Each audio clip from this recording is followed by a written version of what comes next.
can see. Very grand and big entrance. Are you going to do something spectacular like that? Well, I have to try to do something spectacular.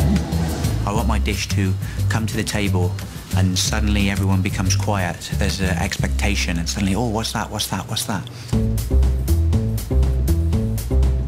Back in the kitchen, Andre's all cool efficiency as he prepares his brioche, and John's trying hard to recover from his difficult start, but Paul's struggling to stay on schedule.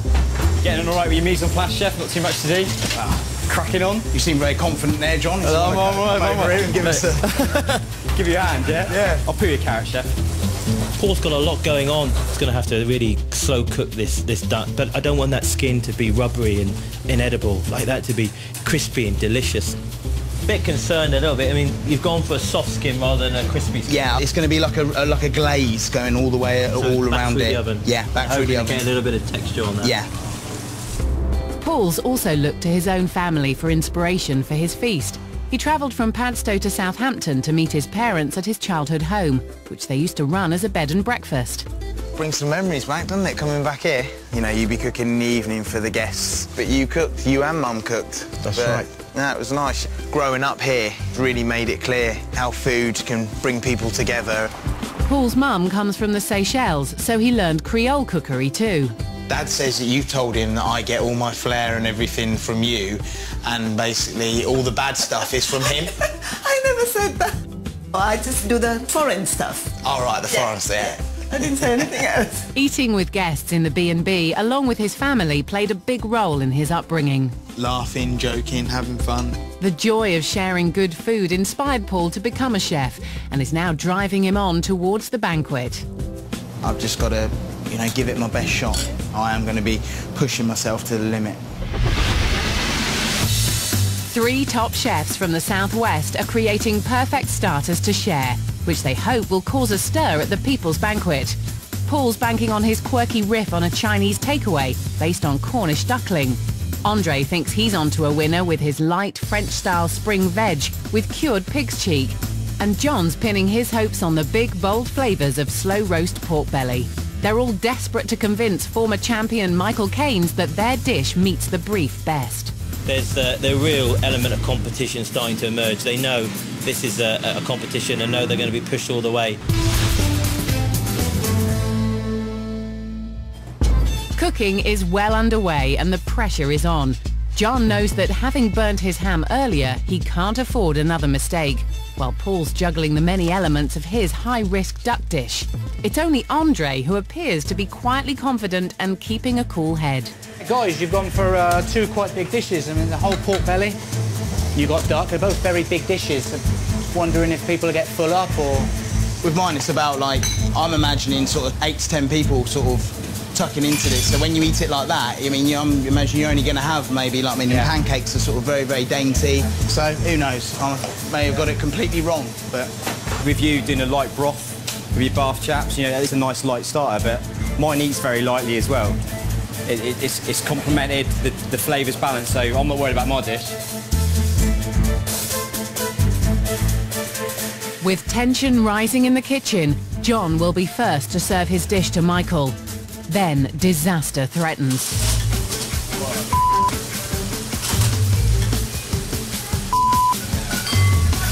Costly mistakes by John at this late stage could give the other chefs an advantage. Catastrophe averted, John starts plating up his platter with dabs of broccoli puree. He knows that superb presentation could win him points, so he carefully arranges his salad and pickles before slicing up the pork belly. Sorry, boss. Here we are, boys. Okay. First course up.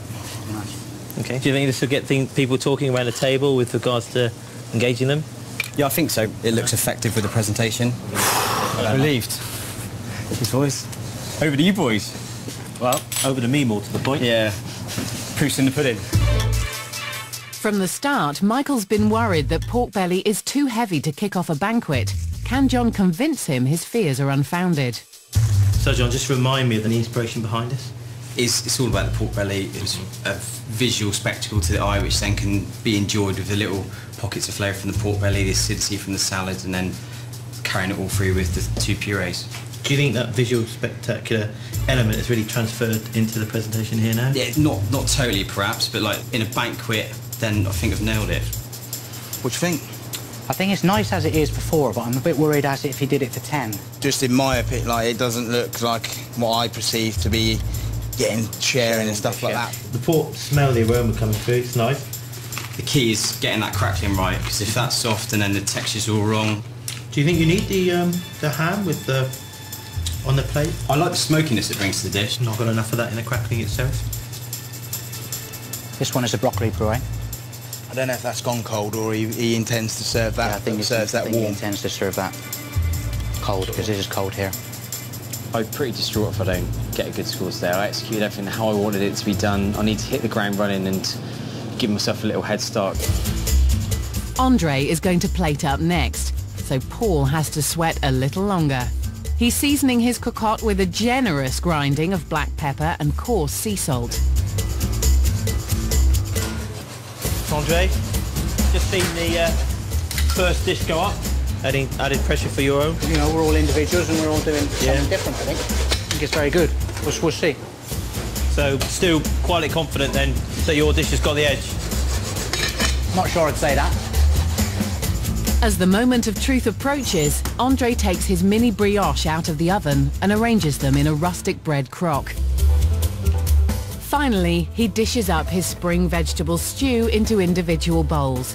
But there's no sign of a spectacular sharing platter. OK. Happy? Yeah. Well, I've got a tray here.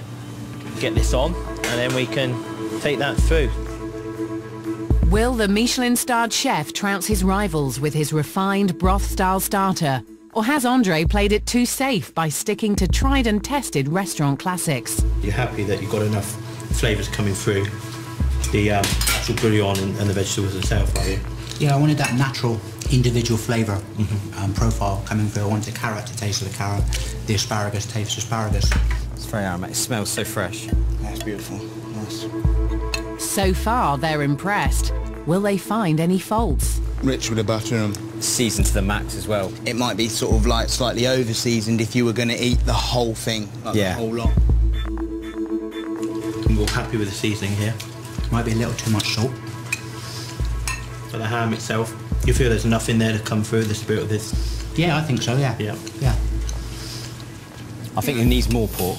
Yeah. Maybe in larger pieces, I don't know, something to get your teeth into. Yeah. It's more of a garnish than a main element. For now, Andre can do no more. He won't find out till later if his Michelin credentials have earned him top marks. Yeah, I was proud of the dish I did. I think it came out well. It's the theme of what I'm trying to do is, I think, showing through. And, yeah, we just wait and see. It's Paul's turn now, and he's still up against it. Hey, Paul, just running a little bit late here. Are you confident this is achievable for 100? Yeah, definitely. I think it's just a kind of doing it in a sort of a different environment and just getting used to it all. But I think, you know, if I'm just a couple of minutes over. With his cucumber garnish chopped, he just has to deep fry the Scotch eggs and he'll be done. Oh, you're joking me. But there's a problem. There's no oil in the fry. Well, not enough. With no time to heat any more, Paul must make do with what oil there is. He can only hope Michael will be lenient this time. 3 more long minutes pass before Paul is finally ready. He's taking a big chance. If Michael doesn't think this dish is good enough to outweigh all the delays, Paul could pay for it in points on day 1. There we are. Well done, Chef. Thanks. Sorry I was a bit late. That's looking good. So, Paul, pleased with the way this looks? Are you happy? I really am, yeah. I'll do yours, Chef. They can do theirs. All right, OK. OK. Chefs, there we are. Let's go then, Paul.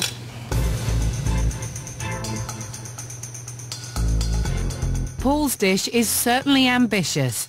Will Michael think it's the perfect starter to serve at the People's Banquet? Have a wee taste here. You OK that it's a little small, or is that how you intended them?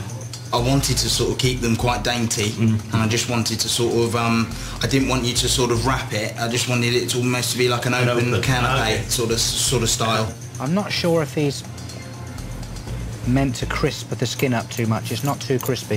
It's more sticky, isn't it? I'm sure it is, yeah. It's like a sticky glaze, yeah. Yeah. Obviously, it's not crispy. I thought at least that way, for a banquet, I can keep it consistent because it's braised, as opposed to trying to get it all crispy, and then it might get to the tables, and the last table it might not be as crispy.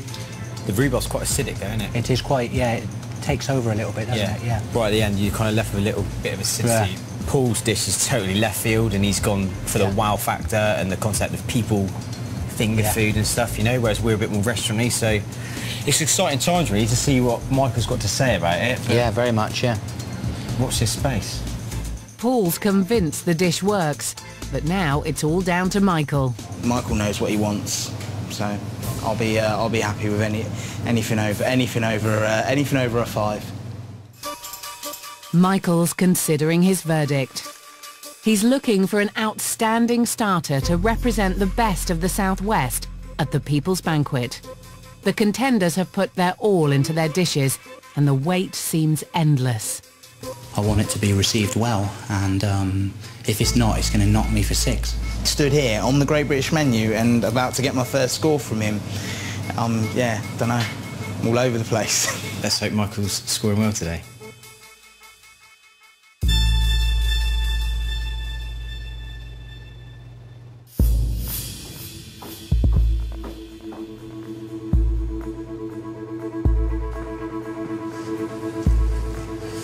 Guys, well done. It's a great start.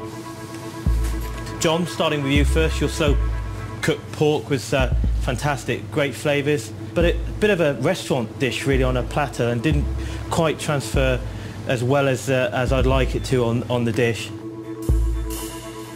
Andre, your choice was the spring vegetables with the cured pork cheek.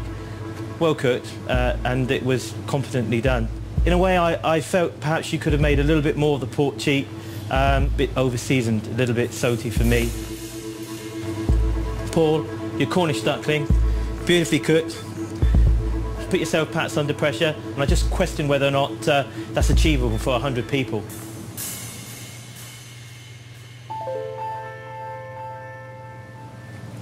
Moving on to the scores then. The John, for your slow roasted pork, I'm going to give you 7 out of 10. Andre, for your cocotte of spring vegetables with your Wiltshire pork cheek, I'm going to give you 6 out of 10. Paul, for your Cornish duckling, I'm going to give you 9 out of 10.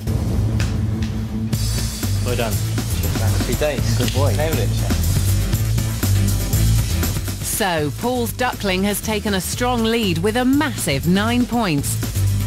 John's recovered to score a respectable 7 for his slow roast pork belly. And Michelin-starred Andre trails in last place with just 6 for his spring vegetables and pig's cheek. I don't know what to say. I'm completely overwhelmed. I'm in shock. My mouth's dry. Don't know what to say. Trying not to swear. To be at the bottom, of course, I'm very disappointed. But I think I've got to be big enough and come back from it. Tomorrow it's the fish course, and Andre and John will do whatever it takes to knock Paul off the top spot. Paul now needs to keep on the gas, and those two could easily catch him up over the next 3 courses. I think you're the man to beat on this course. Oh, really? Written me off already, Paul, have you? No, I haven't. No, I haven't.